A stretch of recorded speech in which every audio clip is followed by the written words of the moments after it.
Today, I'm going to explain a film based on the real-life story of the youngest warrior of World War II called Soldier Boy. Spoilers ahead. Watch out and take care. The movie begins in Russia where a family of 3 sit by the river, enjoying their time. The youngest of them, Sergei Aleshkov, boasts to his elder brother and mother about him being on top of a tree, when suddenly, German fighter jets fly overhead.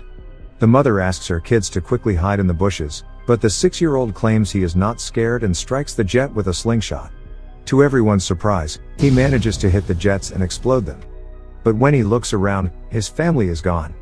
Sergei wakes up frightened from the dream and calls for his mother. Just then, someone knocks on his door. Assuming it is his mother, he runs towards it, but a neighbor woman comes in panicking.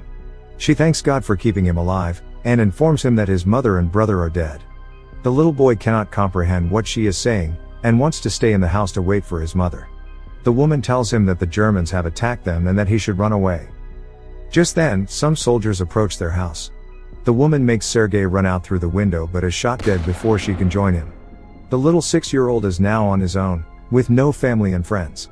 As Sergei runs away from the house, he sees his whole neighborhood burning behind him. He calls for his mother in vain, and runs away from there. After running for a while, he ends up in the middle of the woods. The little kid starts to call for his mother to come and get him, because he is lost. That night, he stays in the jungle. The following morning, we see him drink water from a river, when the enemy soldiers approach his way. Sergei, knowing that they are dangerous, quickly hides inside a tree's roots. He is startled when a snake comes nearby, but doesn't utter a word or run away.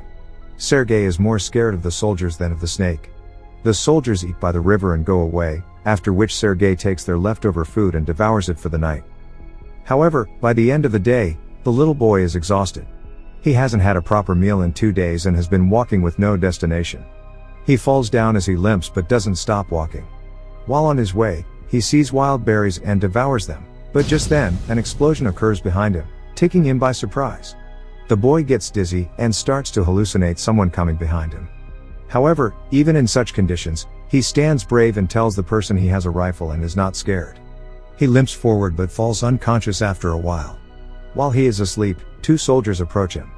The scene cuts to the Russian army base where Commander Kuznetsov waits for his patrol soldiers. They come in with the little kid who is injured and weak. When the soldiers claim they are on his side, the little boy opens up and introduces himself. The soldiers laugh when the kid shakes his hand with the commander, suggesting he introduce himself too. The soldiers feel affectionate with the little kid, and circle him around. They make him drink water and feed him. Even the otherwise cold commander takes care of the kid. A nurse named Katya dresses Sergei's wounds, and is charmed by his personality too. The kid asks her to draw a tank on his wounds, because he wants to be a soldier when he grows up. Even the injured soldiers talk to the kid, and feel lighter. Sergei is fascinated with the commander's gun and his badge. The commander too answers all the little boy's questions, and lets him play with his honorary pistol after taking the bullets out. Sergei shows him the tank drawn on his stomach, and boasts about being a soldier himself. The boy is healing very quickly. The nurse Katya asks the commander to let the boy stay with the battalion, but he disagrees, claiming that it won't be safe. He wants to send Sergei to an orphanage. The soldiers spend all their free time with Sergei. He is visited by many throughout the day. They bring him food sent by their families from afar, and even let him play with their binoculars. One day, a soldier goes to the commander to ask him to let the boy stay with the battalion. The soldiers have grown a close connection with the kid, and think of him as their own. His presence takes the weight of war off their chest. However, the commander is adamant about sending the boy to the orphanage, for his own safety. The following day, the enemies attack, and many soldiers are hurt. A vehicle comes to fetch Sergei to take him to the orphanage. The commander breaks the news to the kid, and gives him a wooden honorary pistol as a gift. The boy in turn hugs him, claiming that he is scared for the commander's safety. The commander melts in his embrace, and changes his mind. He asks Sergei to stay with the soldiers as his son. That night, the soldiers look for little soldier clothes for the little boy. They are over the moon to have Sergei stay with them. The commander wakes Sergei up and gives him the clothes. He wears them and runs around, looking like a real soldier.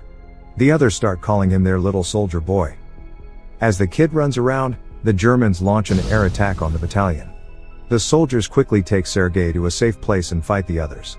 The number of injured soldiers grows rapidly. Sergei wants to make himself useful, so he brings water to thirsty soldiers.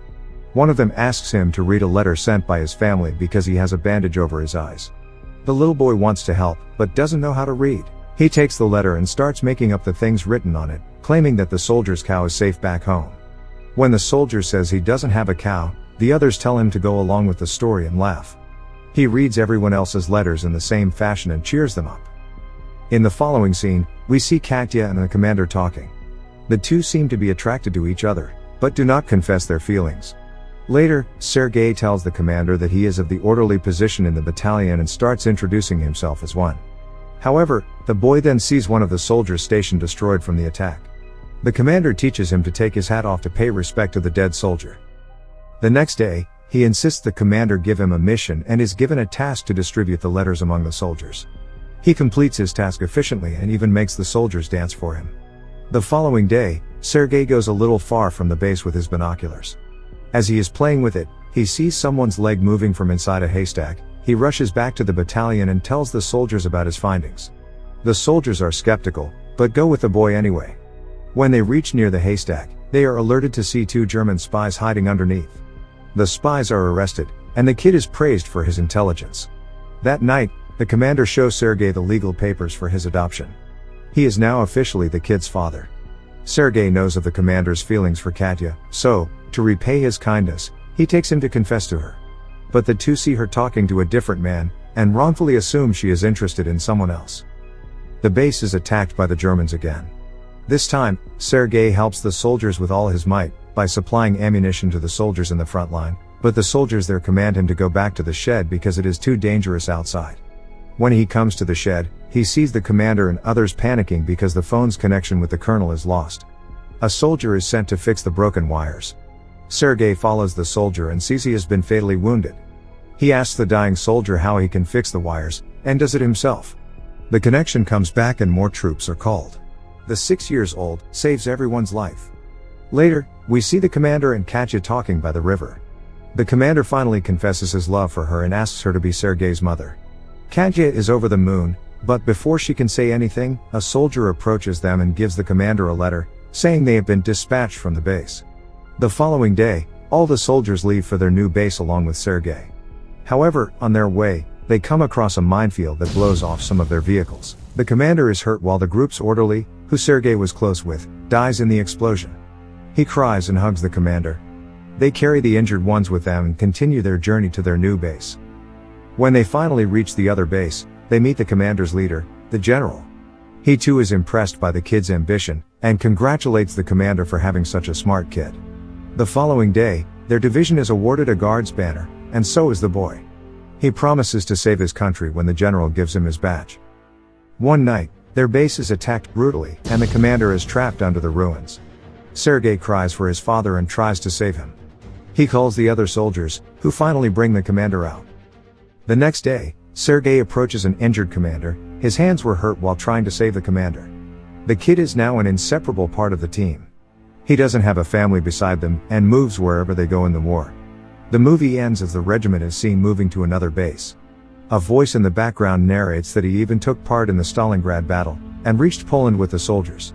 He is currently known as the world's youngest soldier ever, and the legendary story of his bravery is now spread for the whole world to hear.